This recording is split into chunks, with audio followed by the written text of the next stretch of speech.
নমস্কার।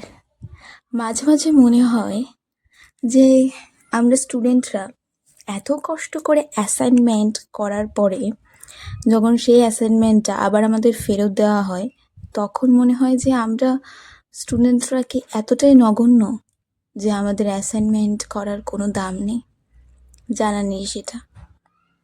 আসলে যত এখন স্টুডেন্ট লাইফের আরও ধাপে ধাপ পেরোচ্ছি, তখন মনে হচ্ছে যে স্কুল লাইফটাই না বেস্ট ছিল।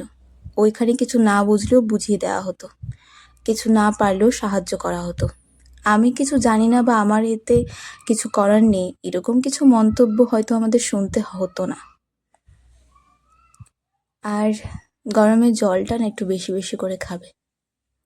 আরেকটা কথা, যখন আমরা রাত জেগে পরিশ্রম করে অ্যাসাইনমেন্ট লিখি, কিছু কিছু স্টুডেন্ট আছে, কিছু কিছু কেন, আমি নিজের কথাই বলছি, আমিও অনেকের অ্যাসাইনমেন্ট লিখে দিই। আগে লিখে দিতাম বিনা পয়সায়, এখন যেহেতু পরিশ্রম করছি তাহলে পারিশ্রমিক কেন নেব না?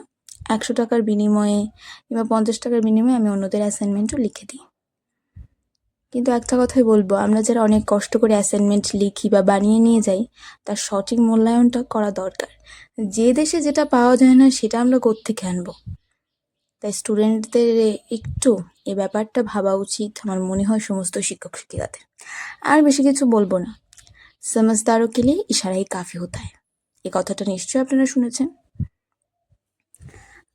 আর দেখুন, এই ফুলের গাছটা কি সুন্দর না? এই ফুলের রংটাও খুব সুন্দর। উফ, এত কথা বলতে বলতে তো খিদে পেয়ে গেল। চলুন একটু খিচুড়ি খেয়ে নিই। হ্যাঁ হ্যাঁ, অনেকে ভাবে গরমের মধ্যে খিচুড়ি, আমি খাই বাবা।